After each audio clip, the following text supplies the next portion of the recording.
One action.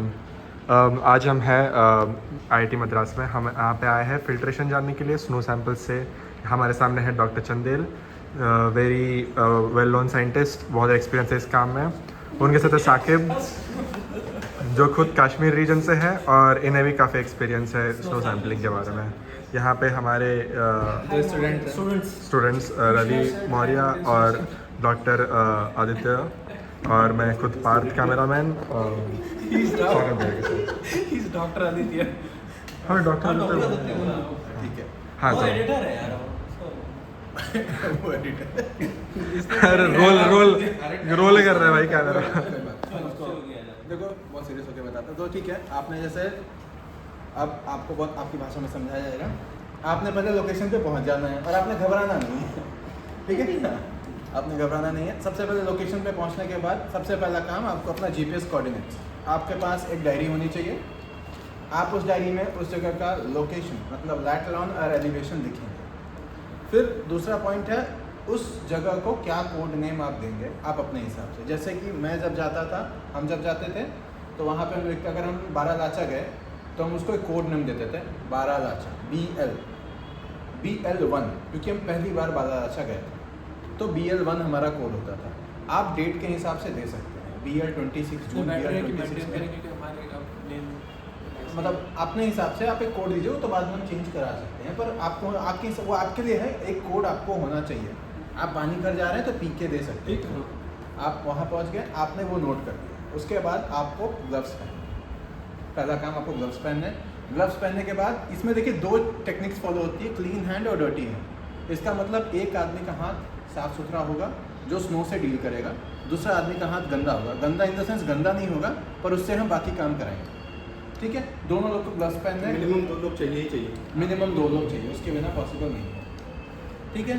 तो उसके बाद जब दोनों आदमी ग्लव्स पहन लेंगे, एक आदमी एथेनॉल आपका यूज़ करेगा, एक आदमी के हाथ में शॉवल होगा। शॉवल मतलब जिससे आप स्नो निकालेंगे, या स्नो कटर कह दो आप उसे। आपको एथेनॉल से उस ठंडी वाली जगह पे आपको बढ़िया से शॉवल को साफ करना है, ठीक है? और उसको ड्राई होने दीजिए, नहीं तो स्नो में ओसी कंटेंट आ जाएगा। तो एथेनॉल जब आपने उसको अच्छे से शॉवल को वाइप किया है, मिनिमम 1 मिनट तक आप उसको ऐसे हवा में ही झुलाते रहें, उसका सारा उड़ जाना चाहिए एथेनॉल कंटेंट। वहाँ ठंडी ज़्यादा है, गर्मी कम है, तो थोड़ा समय लेता है वो उड़ने में, ठीक है? उड़ने के बाद अगर आप सरफेस स्नो ले रहे हैं तो याद रखिएगा, शावल मतलब जो अपने कबर्ड में रखा है ना। शॉवल मतलब शॉवल कुछ भी जिससे आप स्नो निकाल सकते हो। क्योंकि पिछली बार खा के हमने तो कुछ शावल्स हमें खरीदने पड़ेंगे बड़े वाले। स्नो कटर शॉवल सब एक ही चीज़ है, एक हिसाब से काटने के, ठीक है? या कटिंग प्लेट कह लो। वो ये जो बता रहे हो, पहले तुम्हें जो पिट खोदना होगा उसके लिए बड़ा शॉवल चाहिए। उसके वो लिए समझ गए। हाँ, वो बड़ा ही चाहिए। उठाने के लिए एल्यूमिनियम या स्टील का चाहिए। तो वो पहले वाला तो जो लेबर यूज़ करते हैं वही यूज़ करेंगे। हाँ, एग्जैक्ट। अभी मैं सरफेस का बता रहा हूँ, ठीक है? तो आपने लिया, आपको याद रखना है कि मैक्सिमम आप 3 सेंटीमीटर ही ले सकते हैं सरफेस स्नो। सरफेस स्नो जब आपने, उससे ज़्यादा सरफेस नहीं आनी चाहिए, इसलिए आप एरिया लंबा कवर करें, ठीक है? पर 3 सेंटीमीटर ही लेना है। अगर आपके पास स्पेक्ट्रो रेडियोमीटर है तो सरफेस स्नो एक्सकेवेट करने से पहले, जैसे कि ये देखिए ये एरिया है, मैं आपको एकदम अच्छे से बता रहा हूँ, ये एरिया आपका है, यहाँ पे आप खड़े हैं, आपके पास अगर स्पेक्ट्रो रेडियोमीटर है तो आपको ये गन पॉइंट करनी होगी 1/2 मीटर डिस्टेंस पे, और पॉइंटर स्ट्रेट होना चाहिए, गन का पॉइंटर एकदम स्ट्रेट होना चाहिए, और आप सन की ओर फेस करें ताकि आपका जो परछाई है वो पीछे बने, स्नो पे नहीं बने, ठीक है? ये हमेशा रखिएगा। आपका तो स्नो पे डायरेक्ट सनलाइट नहीं पड़नी चाहिए। स्नो पे पड़े, अच्छा, आप अच्छा ही नहीं शैडो ना पड़े। अच्छा, ओके। ठीक है, तो आप सन फेसिंग करेंगे, आपका शैडो पीछे जाएगा, रिफ्लेक्टेंस का शैडो पीछे जाएगा, आपको ऐसे पॉइंट करना है ताकि आपको अच्छा सा एक एरिया का स्पेक्ट्रल मिल जाए। उससे पहले आपको स्पेक्ट्रल ऑन से स्पेक्ट्रल, हाँ वो एग्जैक्टली, आपको रेफरेंस पहले चाहिए। तो स्पेक्ट्रल, जब आपको एक स्पेक्ट्रल रेडियोमीटर होता है उसमें एक रेफरेंस पैनल होता है, आप उसको ठीक उसके बगल वाले ग्रिड पे रखेंगे। इसके लिए 2 रीज़न है कि अगर आपका जो जहाँ से आप स्नो ले रहे हैं अगर वो एक स्लैंट पे है, एक स्लोप पे है, तो आपका रेफरेंस भी स्लोप पे आना चाहिए। ऐसा नहीं हो सकता कि आप रेफरेंस प्लेन मिलें और आप स्पेक्ट्रल स्लोप पे हो, वो एंगल चेंज करेगा, उसकी वजह से बहुत सारी प्रॉपर्टी चेंज होगी। तो यहाँ पे अगर आप सैंपल लेने वाले हो, इस ग्रिड में आपको रखना होगा अपना रेफरेंस पैनल। पहले आप इसका स्पेक्ट्रा ले लिया सेम डिस्टेंस पॉइंट आउट करके, फिर उसके बाद आप इस जगह पे जा करके इसका स्पेक्ट्रा ले लीजिए। ये एक जगह का हो गया। अगर आप सरफेस ले रहे हैं आपने तो आपको मिनिमम 10 मीटर दूर दूसरा लेना है, फिर तीसरा चौथा। मिनिमम एक जगह के 4 सैंपल होने चाहिए रिप्रेजेंटेटिव। फिट एक होगा लेकिन सरफेस 4 चार पाँच ठीक है। 10 सरफेस मीटर 20 मीटर मतलब एक मान लेते हैं ये सेंटर है, हाँ। यहाँ से 10 मीटर हाँ, 10 मीटर ऐसे। ऐसा रेट उसके पेरिफेरी में। हाँ पेरिफेरी में आप या मतलब अगर ये पहला ही है हाँ। तो स्क्वायर बना लो। ऊपर। हाँ कैसे भी जाके 10 मीटर मैं कह रहा हूँ। रेफरेंस पैनल सेम ही एक ही रहेगा। नहीं हर बार हाँ। जैसा मैंने कहा कि हो सकता है यहाँ का स्लोप कुछ और हो, वहाँ का स्लोप कुछ और हो।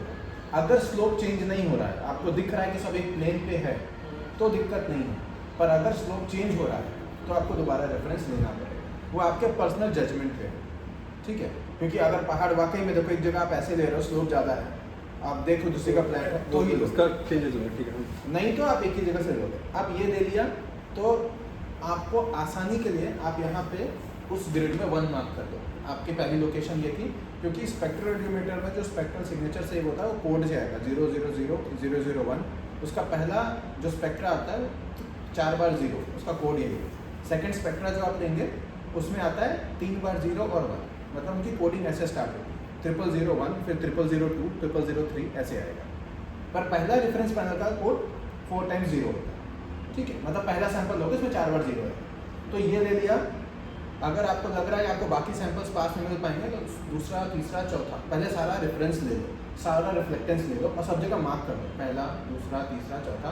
फिर आप लेके आओ शॉवेल अपना लेके आओ और आपने बैठ करके आराम से 3 सेंटीमीटर आपको स्नो कटर से या स्कूप से या शॉवेल जिससे भी आप उठाना चाह रहे हो 3 सेंटीमीटर एरिया स्नो कवर कर लो। बहुत ज़्यादा स्नो नहीं देना है, वो भी डिपेंड करेगा स्नो कितना गंदा है। अगर स्नो बहुत ज़्यादा गंदी आपको डर्टी दिख रही है तो आप 100 ग्राम्स में भी काफ़ी है, पर आपको ऐसा दिख रहा है कि स्नो ऐसी प्योर वाइट है तो आपको फिर 600-700 ग्राम लेना पड़ सकता है। वो 1-2 दिन आप करोगे तो आपको आइडिया मिल जाएगा कि आपको कितना ग्राम स्नो लेना। उसके लिए ग्रिड के लिए ऑलमोस्ट हम क्या कुछ ऐसा बनाए कि 10 बाई 10 सेंटीमीटर का नहीं, ऐसा ग्रिड जरूरी ले नहीं। ऐसा कुछ नहीं हेल्मेट है। बनाना पड़ेगा ना हम लोग। देखिए वही मैं देखो वही कर रहा हूँ। अगर ऐसे स्नो बहुत ज़्यादा गंदी तो आपने ग्रिड में इतना भी स्नो लेंगे हाँ। तो फिल्टरेट करके काम हो जाएगा। बहुत ज़्यादा स्नो लेने का मतलब नहीं है, पर अगर स्नो साफ है तो आप लगभग इतना स्नो लोगे फिर दूर दूर तक। लेकिन अगर शॉवल्स ऐसे लेंगे हाँ। तो स्नो का वॉल्यूम नहीं नाप पाएंगे ना। अभी आप स्नो वॉल्यूम नहीं ले रहे, स्नो वॉल्यूम तभी काम आएगा जब आप पिट कर रहे हैं। फिट नहीं करेगा अभी तो मैं सरफेस सिर्फ सैंपलिंग surface कर बता रहा रहा हूँ ना, अभी पिट नहीं बता रहा हूँ। अच्छा ठीक। अभी आपने सरफेस तब कर मैं तो सोच रहा था कि फिट करेगा तो उसमें पहला लेवल सरफेस ही नहीं, आएगा। पर वो ठीक है, पर वो मुझे काउंट नहीं कर रहा। हमें 4 सरफेस चाहिए, पिट हम अलग से देते हैं। ये हमारा हर बार करो, हम अभी तक ऐसे ही करते हैं। ये अभी तक आपने सरफेस देख लिया, ठीक है। अगर अपन को ये नापना है कि सरफेस कॉन्सेंट्रेशन कितना है डर्ट पार्टिकल का, तो फिर वो तो चेंज होते रहेगा ना कि अपन कितना स्कूप कर रहे हैं कितना नहीं। नहीं तो पर ग्राम जो मेजरमेंट आता है पर ग्राम ऑफ स्नो में आता है। आपने कितना ग्राम मेल्ट किया उस हिसाब से आएगा। तो मेल्ट वाटर होगा उसमें कितना कंसंट्रेशन हाँ, एग्जैक्टली, तो fair, मतलब fair. डिपेंड नहीं करता हम कितना ले रहे हैं। अच्छा, ठीक कितना है, ले ठीक रहे है। हैं सिर्फ उस पर डिपेंड करता है कितना गंदा है। हम ज़्यादा लेके वेस्ट करेंगे ना, हम अपनी मेहनत ज़्यादा करेंगे, उतना स्टोरेज चाहिए, फिर उतना मेल्ट करने में टाइम Fair. लगेगा। हाँ। पर ज़्यादा गंदा है तो हमारा थोड़े में ही फिल्टर पेपर डार्क हो जाएगा, तो हमें ज़्यादा लेने का जरूरत नहीं है।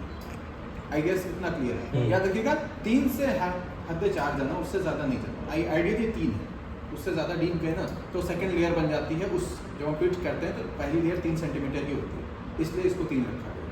तो 3 से ज़्यादा लेना, आपने ऐसे ऐसे करके लेना है, आपने उसको रख लेना है और रखने के बाद तुरंत आपको वहीं पे वे करना है। पन्नी का वेट कोई ग्राम्स में नहीं होता, आउंसेस में भी नहीं होगा, बहुत कम होगा। तो आपके पास आपका वेइंग मशीन होगा, वहीं पे आपको जिप लॉक जो आपके पास पन्नी होगी, जिप लॉक बैग होगा, आपने उसमें कोड लिखना है आगे। तो जो आपने कोड उस जगह का बनाया था, जैसे मैंने बनाया था BL1, तो BL1 लिखेंगे, फिर लिखोगे सैंपल 1। आपने पहला सैंपल लिया है। सैंपल 1 इसलिए लिखना जरूरी क्योंकि इसी के एवरेज में आपके पास स्पेक्ट्रोरेडियोमीटर का स्पेक्ट्रा है, ताकि हम बाद में मैच कर सकें कौन सा सैंपल है उसका स्पेक्ट्रा क्या है। ठीक है, सैंपल 1 डैश सरफेस, ये याद रखिए क्योंकि ये सरफेस सैंपल। तो कोडिंग्स पे आप लोगों को बहुत ध्यान देना पड़ेगा। आप अपना एक कोड बना लो, किस कोड पे आप काम करो। इसी तरह से आप सारी जगह का सैंपल ले लोगे, सारा सरफेस सैंपल्स ले लोगे। ठीक है, उसके बाद हम जाते हैं पिट पर। आपने ये कर लिया सारा कुछ सब कुछ, अब एक जगह आपको पिट खोदनी है। पिट जब भी आप खोदेंगे, अगेन आपको एक चीज़ ध्यान रखनी है, सन आपके सामने हो।